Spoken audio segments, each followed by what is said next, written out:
Un instant, Père Damien. Avant de verser cette eau bénite sur la tête de cet enfant, je crois que quelqu'un ici a quelque chose de très important à dire. Le silence qui s'abattit sur l'église de la Madeleine fut si lourd que je pouvais entendre mon propre cœur battre contre mes côtes. 80 pères Dieu se tournèrent vers moi. Ma belle-fille, Véronique, serra le bébé contre sa robe de créateur, son visage parfait déformé par un mélange de panique et de fureur que je n'avais jamais vu. Mon fils, Julien, debout à côté d'elle dans son costume impeccable, me regardait comme si j'avais perdu l'esprit. Le père Damien, la coquille d'argent toujours suspendue au-dessus des fonds baptismaux, fronça les sourcils, confus. « Madame Hélène, que faites-vous » murmura-t-il, sa voix résonnant dans le micro de l'hôtel. Moi, Hélène Martin, une simple pâtissière de 63 ans qui avait passé sa vie à élever son fils unique, j'étais sur le point de faire exploser une bombe au milieu de la cérémonie. J'allais détruire l'image parfaite que ma belle-fille avait mis 1 an à construire. Car derrière cette façade parfaite se cachait un mensonge si sombre, si tordu, qu'il allait faire trembler les fondations de cette église. Mais avant de vous raconter comment un simple appel téléphonique entendu par accident m'a conduite à ruiner ce baptême et à exposer le plus sale secret de ma belle-fille, abonnez-vous à cette chaîne et activez la cloche. Dites-moi dans les commentaires, depuis quel pays ou quelle ville m'écoutez-vous? Votre instinct de mère vous a-t-il déjà prévenu que quelque chose n'allait pas? Votre histoire pourrait être la prochaine. Mon nom complet est Hélène Martin, née Dubois, bien que la moitié de ce nom ne vive plus que dans ma mémoire depuis 10 ans. J'ai 63 ans et mes mains sont marquées par des décennies de farine et de sucre brûlé qui racontent l'histoire de ma vie. Je suis née dans ce quartier de la Croix-Rousse, à Lyon, dans une famille où la pâtisserie était notre seule façon de survivre. Ma mère m'a appris à battre des blancs en neige avant même que je sache lire. À 20 ans, j'ai rencontré Arthur à la boulangerie familiale. Il était menuisier. Il était venu réparer une porte et il a fini par réparer toute ma vie. Nous nous sommes mariés 1 an plus tard. Avec nos économies, nous avons acheté ce terrain vague, envahi par les mauvaises herbes. Arthur, qui avait une âme d'architecte, dessinait les plans sur des serviettes en papier de café. « Ici, ce sera ta cuisine, Hélène, » me disait-il, avec une fenêtre si grande que le soleil te réveillera chaque matin. Les week-ends, nous devenions maçons. Il montait les murs pendant que je préparais le ciment. Le jour où il a installé la fenêtre de la cuisine, une fenêtre en bois massif qu'il avait sculptée lui-même, il a gravé nos initiales sur le cadre intérieur avec un couteau. A+H 1985. Pour que tu te souviennes toujours que nous avons construit cette maison ensemble, m'a-t-il dit. Cette fenêtre est toujours là.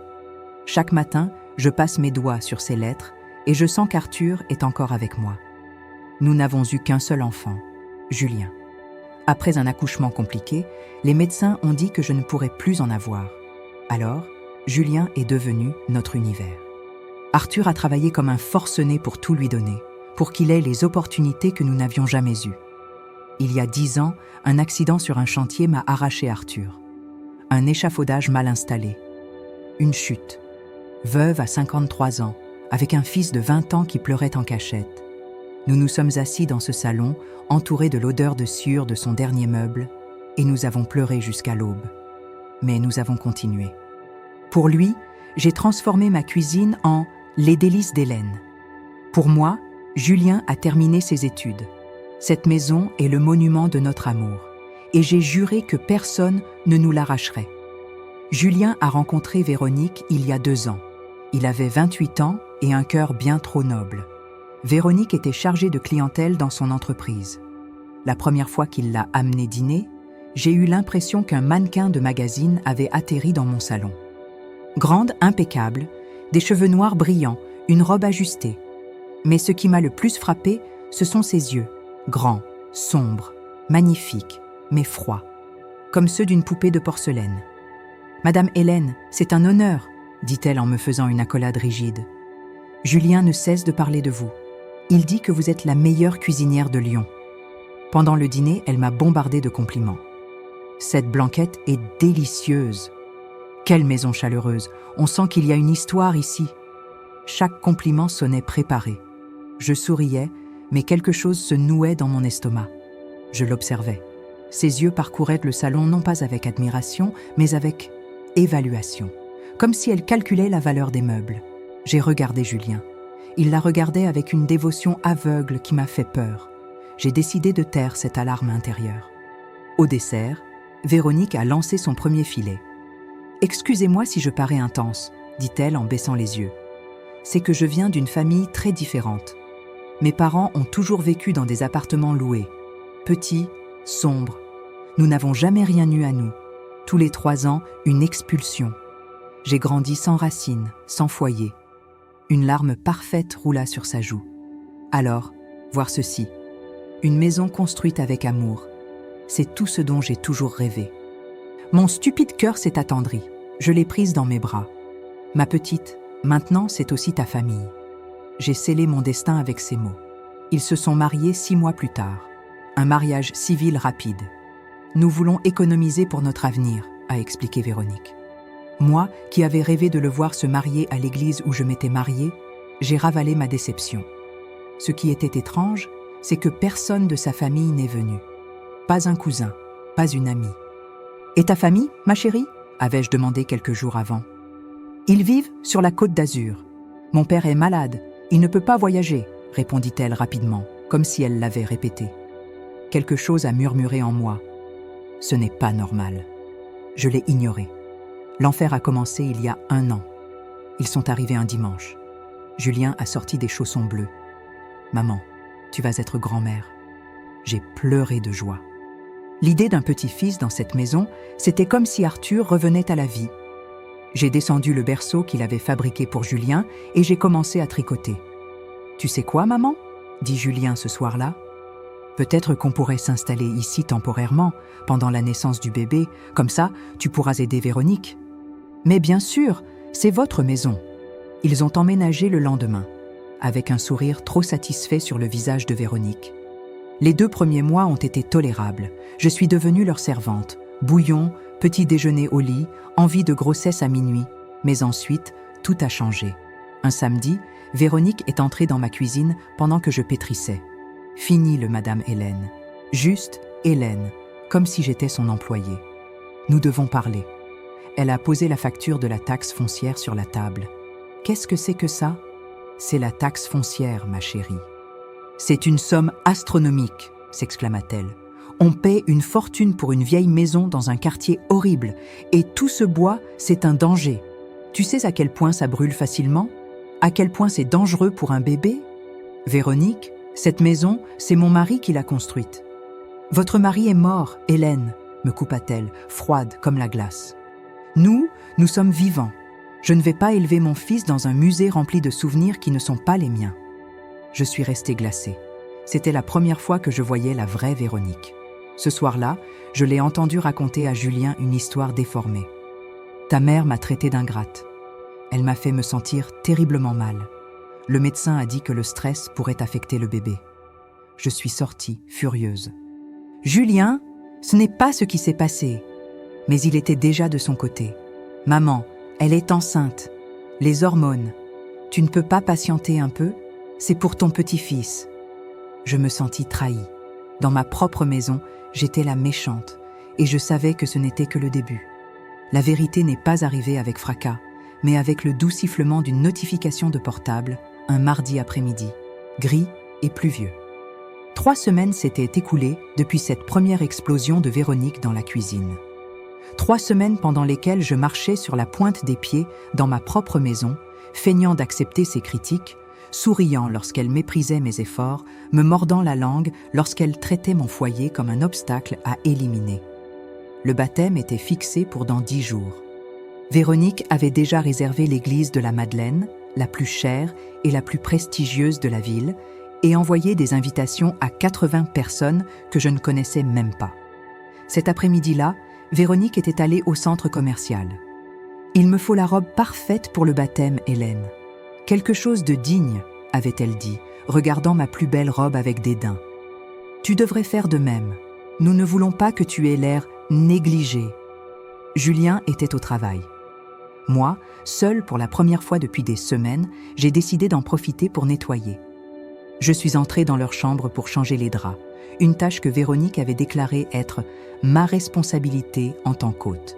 C'est en soulevant son oreiller que je l'ai entendu. Un téléphone qui vibrait. Ce n'était pas son téléphone principal, l'iPhone doré qu'elle exhibait comme un trophée. C'était un autre appareil, vieux, un Samsung basique à l'écran fissuré, caché sous l'oreiller. Mon premier instinct fut de l'ignorer. Ce n'était pas mes affaires, mais le téléphone n'arrêtait pas de vibrer. 1, 2, 5 fois de suite, appel manqué. Et puis, des messages. Beaucoup de messages. Les mains tremblantes, j'ai pris l'appareil. L'écran s'est allumé, affichant les notifications sans qu'il soit besoin de mots de passe. Andrés, 15 messages non lus. Véronique, réponds. Tu ne peux pas m'ignorer éternellement. Cet enfant est mon fils. Tu m'as promis de l'argent quand tu épouserais l'idiot riche. Ça fait 1 an. J'ai besoin de ma part. Mon cœur s'est arrêté. J'ai lu et relu ces mots. Cet enfant est mon fils. Les lettres dansaient devant mes yeux, brouillées par les larmes qui commençaient à se former. D'un doigt maladroit, je suis entrée dans la conversation. Il n'y avait pas de mot de passe. Comme si Véronique n'avait jamais imaginé que quelqu'un trouverait ce téléphone. L'historique était un roman d'horreur. Il y a 6 mois, Andrés. Tu lui as dit que tu étais enceinte? Véronique? Oui. Il l'a avalé tout rond. Il a pleuré d'émotion. C'est tellement pathétique que ça en est drôle. Il y a 4 mois, Andrés. Quand est-ce que tu me donnes ma part? Ce bébé est aussi le mien. Véronique. Quand j'aurai la maison à mon nom. Sois patient. La vieille est coriace, mais elle est sentimentale avec son petit-fils. J'y suis presque. Il y a 2 semaines, Andrés. Véronique, j'ai des dettes. J'ai besoin d'argent maintenant. Véronique. Tais-toi. Le baptême est dans 2 semaines. Après ça, la vieille signera tout. Attends. Le téléphone est tombé de mes mains et a rebondi sur le lit avec un son sourd. Mais l'horreur ne s'est pas arrêtée là. Mon regard est tombé sur la table de nuit. Il y avait une chemise cartonnée, à moitié cachée sous un magazine. Comme si mon corps agissait seul, je l'ai prise et je l'ai ouverte. À l'intérieur, il y avait des documents. Beaucoup de documents. Des impressions de recherches Internet, comment transférer la propriété d'une maison au nom d'un enfant mineur. Droit des grands-parents sur les propriétés héritées. EHPAD économique sur Lyon. Et au fond, comme la cerise pourrie sur un gâteau empoisonné, un devis imprimé de la résidence Le Crépuscule, séjour pour seniors. Avec des annotations manuscrites de Véronique, option 1, 2 500 €, mois. Accepte les patients atteints de démence sénile. Parfait. L'air m'a manqué. La chambre s'est mise à tourner. Je me suis agrippée au bord du lit pour ne pas tomber. Le sifflement dans mes oreilles était assourdissant. Chaque mensonge, chaque fausse larme, chaque « maman Hélène » prononcée avec douceur, tout faisait partie d'un scénario. Un plan méticuleusement conçu pour me voler ma maison, ma dignité, et à la fin, me jeter dans une maison de retraite comme un déchet. J'ai couru aux toilettes. J'ai vomi. J'ai vomi jusqu'à ce qu'il ne reste que des hauts-le-cœur secs qui me déchirèrent de l'intérieur. Je me suis assise sur le sol froid, le dos contre le mur, tremblante. La femme que le miroir de la salle de bain me renvoyait était une étrangère. Pâle, les yeux rouges et gonflés, détruite. Pendant un long et sombre moment, j'ai voulu abandonner. J'ai voulu faire une valise et partir. Lui laisser la maison, lui laisser Julien, disparaître. Peut-être que c'est ce que je mérite, vieille idiote, pensais-je. Mais alors, mes yeux se sont posés sur quelque chose. Depuis la salle de bain, je pouvais voir la cuisine. Et là, encadrée par la lumière grise de l'après-midi pluvieux, se trouvait la fenêtre. La fenêtre qu'Arthur avait sculptée de ses propres mains. Je pouvais voir, même à cette distance, les initiales gravées dans le cadre. A plus H, 1985. Quelque chose s'est brisé en moi. Non, pas brisé. Il s'est durci. C'est devenu de l'acier. Je me suis levée. Je me suis lavé le visage à l'eau froide. J'ai regardé à nouveau mon reflet. Et cette fois, j'ai vu une autre femme. Pas la victime. Pas la vieille sentimentale que Véronique décrivait dans ses messages. J'ai vu Hélène Martin, la femme qui avait mélangé du ciment de ses propres mains, celle qui avait survécu à la mort de son mari, celle qui avait bâti une entreprise à partir de rien. Je suis retournée dans la chambre.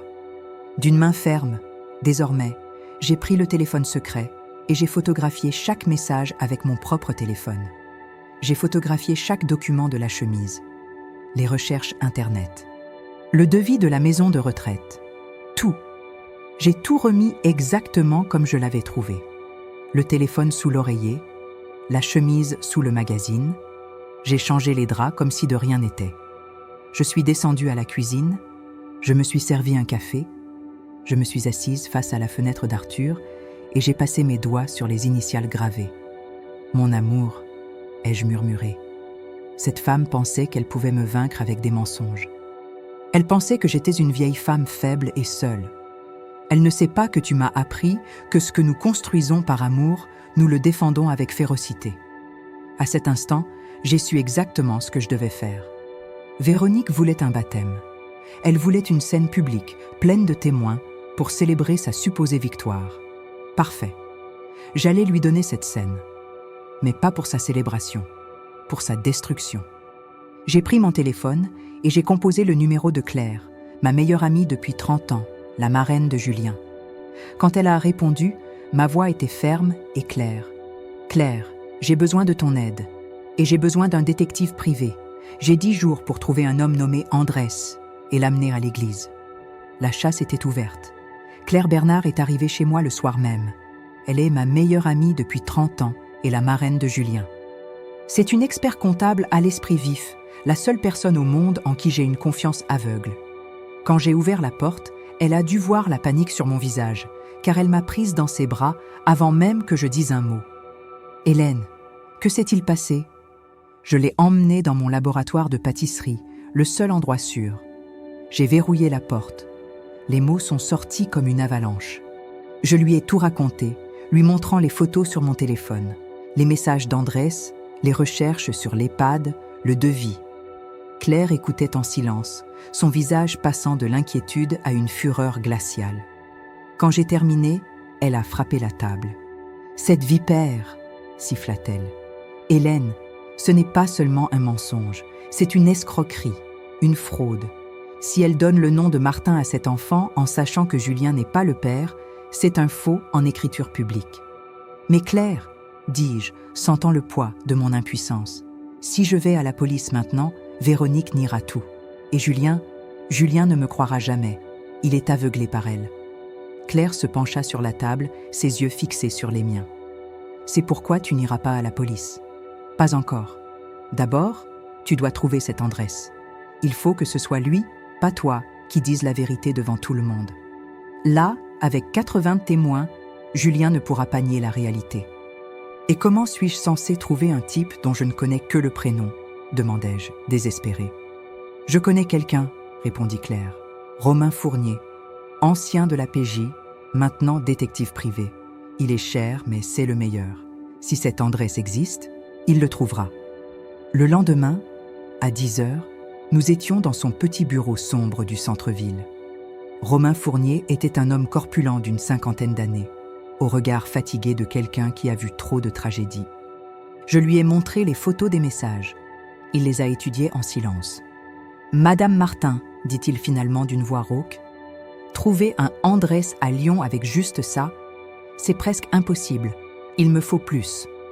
Et si je vous donne le numéro de téléphone depuis lequel il écrit à Véronique ?» Fournier haussa un sourcil. Ça change tout. Avec le numéro, je peux tracer le titulaire de la ligne. Donnez-moi 48 heures. Mais je vous préviens, mes honoraires sont de 1 500 € pour commencer, plus les frais, et 1 500 au résultat. 3 000 €. C'était l'argent que j'avais mis de côté pour acheter un nouveau four industriel, vital pour mon affaire. Je regardais Claire. Elle hocha la tête. « Ta maison vaut plus qu'un four, Hélène. » Je sortis de mon sac une enveloppe avec l'argent liquide. « Vous avez 8 jours, monsieur Fournier. Le baptême a lieu samedi prochain. » Fournier prit l'argent. « Je travaillerai vite. Mais vous avez la partie la plus difficile, jouer la comédie. Si elle soupçonne quoi que ce soit, elle disparaîtra. Et là, vous perdez tout. » Les 8 jours suivants furent la performance de ma vie. Chaque matin, je préparais le petit déjeuner pour Véronique. « Bonjour, ma chérie. Comment va mon petit-fils » lui disais-je avec un sourire si doux qu'il me faisait mal au visage. « Profite de ces jours, vipère, pensais-je. J'ai préparé le gâteau de baptême. 3 étages, décoré de pâte à sucre blanche. Véronique l'inspecta. « C'est acceptable » dit-elle. Je me suis mordu la langue jusqu'au sang. Le mercredi, j'ai pris un risque terrible. Pendant que Véronique était dans la salle de bain, je me suis glissé dans sa chambre.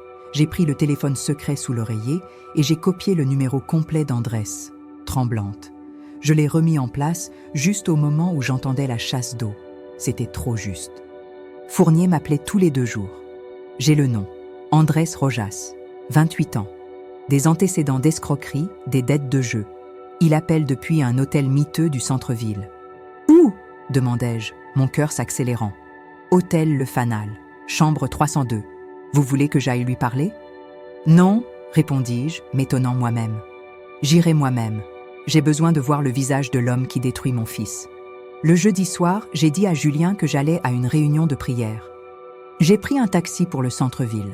À 21h, j'étais devant la porte 302. L'endroit sentait l'humidité et l'échec. J'ai frappé. La porte s'ouvrit brusquement. L'homme qui apparut était jeune, d'une beauté négligée, les yeux injectés de sang. Il sentait l'alcool. « Qui êtes-vous » lança-t-il. « Vous êtes Andrés Rojas » dis-je, ma voix ferme. Il tenta de fermer la porte. J'ai mis ma main pour la bloquer. « Je viens parler de Véronique et de l'argent qu'elle vous doit. » Cela le stoppa net. « Qu'est-ce que vous savez de Véronique ? Je sais que c'est ma belle-fille. Je sais que l'enfant qu'elle a est le vôtre. Et je sais qu'elle vous a promis de l'argent après avoir épousé mon fils, un homme bon qu'ils ont trompé. » La mâchoire d'Andrés se crispa. « Cette garce, elle m'a utilisé. Et maintenant, elle ne répond même plus. Elle n'a pas l'intention de vous payer, Andrés, dis-je. Elle compte tout garder. Samedi, cet enfant sera baptisé sous le nom de Martin, le nom de mon défunt mari. Et lundi, elle mettra ma maison au nom du bébé, votre bébé. Mais vous ne verrez jamais un centime, ni l'enfant. » Andrés frappa le mur. « Je vais la tuer. »« La violence ne vous mènera qu'en prison, » lui dis-je froidement. « Je vous offre mieux, la justice, et l'opportunité de réclamer votre fils. » Il me regarda, confus. « Qu'est-ce que vous voulez ?» Le baptême a lieu à l'église de la Madeleine. Samedi, 11h.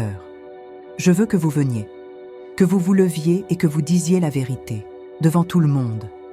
Vous êtes folle ? Ils vont me jeter dehors. Pas si vous apportez ça, dis-je en sortant une copie des messages WhatsApp où il disait « Cet enfant est mon fils. Apportez toutes les preuves que vous avez. » Je lui mis 200 € dans la main. « Pour vous acheter un costume décent et vous raser. Je veux que vous ayez l'air d'un père. » Andrés regarda l'argent. « Vous jouez avec le feu, madame. »« Je suis déjà brûlée, » répondis-je. « Je n'ai plus rien à perdre. » Ce soir-là, en rentrant, je me suis assise dans ma cuisine, face à la fenêtre d'Arthur. J'ai passé mes doigts sur les initiales A+H, 1985. « Mon amour, » murmurai-je. « Demain, je vais défendre ce qui est à nous. Je vais sauver Julien, quitte à ce qu'il me déteste. Pardonne-moi si cela tourne mal. » Le vendredi, Véronique était radieuse, essayant sa robe blanche. Julien était ému. Et moi, je souriais, pendant que mon téléphone vibrait avec le dernier message de Fournier. « Andrés Rojas confirmé, il sera là. Que Dieu vous accompagne, Madame Martin. » Le piège était tendu. Demain, dans la maison de Dieu, la vérité allait exploser. L'église de la Madeleine était bondée.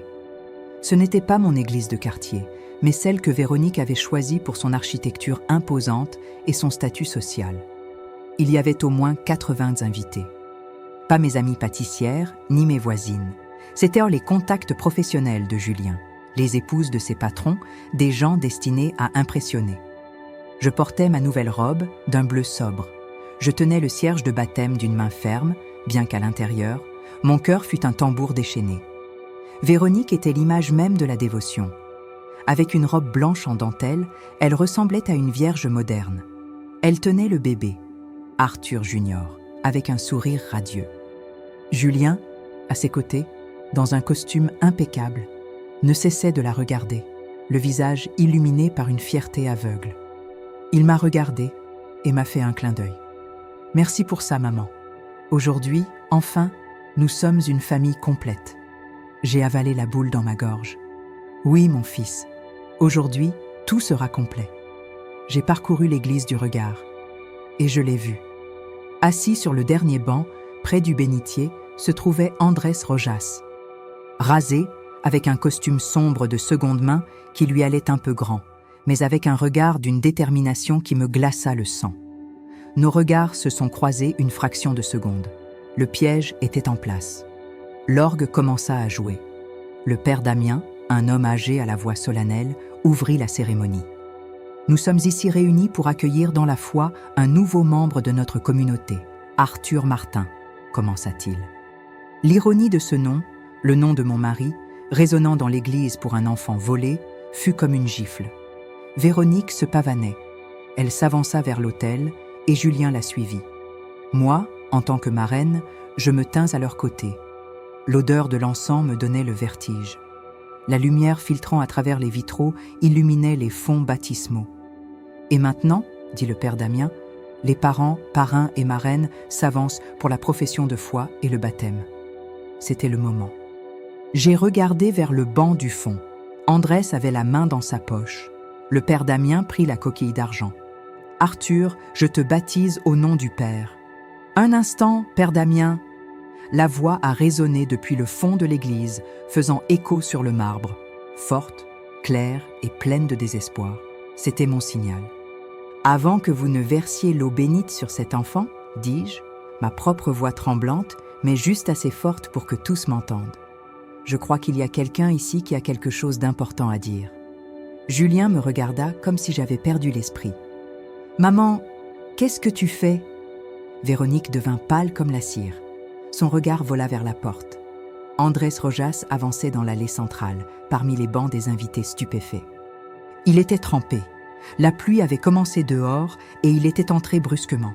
Il s'arrêta à quelques mètres de l'autel et il cria la phrase qui allait tout changer. « Cet enfant est à moi et elle me l'a volé. » Le silence fut absolu. 80 pères Dieu passèrent d'Andrés à Véronique. Véronique, acculée, montra à quel point elle était dangereuse. Au lieu de s'effondrer, elle se transforma.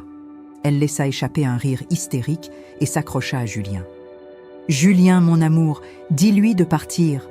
Père, faites sortir ce fou d'ici, » cria-t-elle. « C'est un ancien employé de mon ancien bureau. Je l'ai renvoyé pour harcèlement et maintenant, il me poursuit. Il est obsédé par moi. Il a toujours dit que l'enfant était de lui. Il est malade. » Julien, mon pauvre fils, tomba droit dans le panneau. Sa confusion se mua en fureur protectrice. Il s'avança pour affronter Andrés. « Dégage d'ici tout de suite ou j'appelle la police. »« Julien, ne le touche pas, » dis-je, faisant un pas en avant, m'interposant entre les deux hommes. « Hélène, taisez-vous » me hurla Véronique, perdant son sang-froid pour la première fois. « Vous gâchez le jour de votre petit-fils. Faites sortir votre complice d'ici. »« Ce n'est pas mon complice, » dis-je calmement, fixant ma belle-fille droit dans les yeux. « C'est ton passé, et il vient de te rattraper. » Je regardais mon fils. « Julien, ce n'est pas un harceleur, c'est Andrés Rojas. Pourquoi ne demandes-tu pas à ta femme pourquoi il lui passe 10 appels par jour? Ou pourquoi tu ne lui demandes pas de te montrer le test ADN qu'il a dans sa poche ?» Le visage de Véronique se décomposa. La panique dans ses yeux était réelle. Andrés, jouant son rôle, sortit une enveloppe pliée de la poche de sa veste. Il ne me regarda pas. Il regarda Julien, d'homme à homme. « Je ne voulais pas ça, » dit Andrés, la voix brisée. « Je l'aimais. Elle m'a dit que tu étais stérile, que tu ne pouvais pas avoir d'enfant, que tu serais le pourvoyeur parfait, qu'elle me donnerait de l'argent pour que je disparaisse. Mais elle m'a trahi.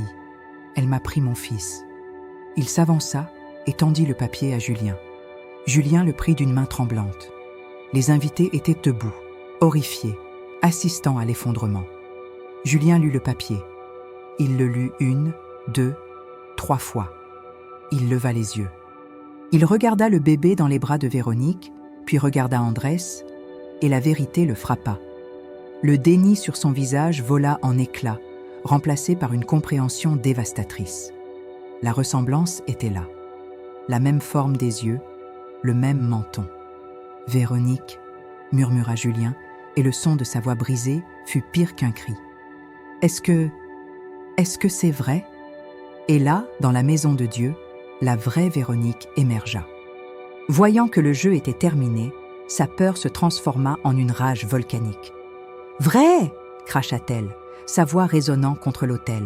« La vérité, c'est que tu es un faible, un lâche, un fils à maman qui, à 30 ans, vit encore des gâteaux de sa mère. Bien sûr qu'il n'est pas de toi. Tu n'es même pas assez homme pour faire un enfant. » Elle désigna Andrés. « Lui, au moins, il m'a donné un fils. » Puis, elle me désigna. « Et vous, vieille sorcière, vous avez tout gâché. Cette maison allait être à moi, à mon fils. Nous allions avoir un avenir loin des médiocres comme vous. » Ce fut sa confession publique. L'humiliation était totale. Les invités reculèrent, horrifiés par son venin. Julien resta immobile. L'homme qui avait été une marionnette pendant 1 an se réveilla. Avec un calme qui me glaça le sang, il s'approcha de Véronique. Elle recula, effrayée pour la première fois. Il ne lui dit rien. Il étendit simplement les bras et prit le bébé. Véronique tenta de résister, mais le regard de Julien était d'acier.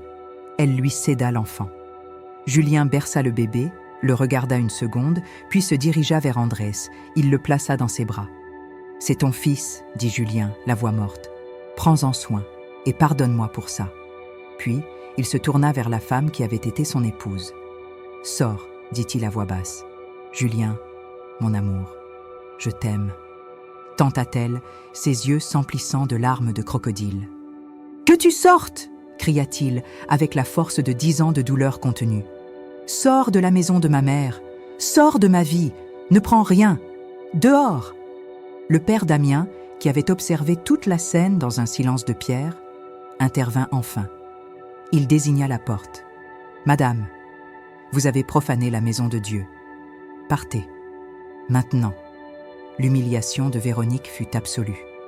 Seule devant l'autel, observée avec mépris par 80 personnes, son masque de richesse et de sophistication fondit. Elle dévala l'allée de l'église en courant, ses talons claquant sur le marbre, fuyant le désastre qu'elle avait elle-même créé. Je me suis retournée et j'ai vu mon fils, mon unique fils, effondré sur le premier banc, la tête entre les mains. À côté de lui, Andrés Rojas pleurait en silence, serrant dans ses bras le fils qu'il venait de retrouver. Justice était faite. La maison était sauvée. Mais mon fils était brisé. 3 mois ont passé depuis ce baptême désastreux. 3 mois où le silence dans ma maison est redevenu la paix, et non la tension. La tempête que j'ai déchaînée à l'église, bien que nécessaire, m'a presque coûté mon fils. Les premières semaines, Julien sortait à peine de sa chambre.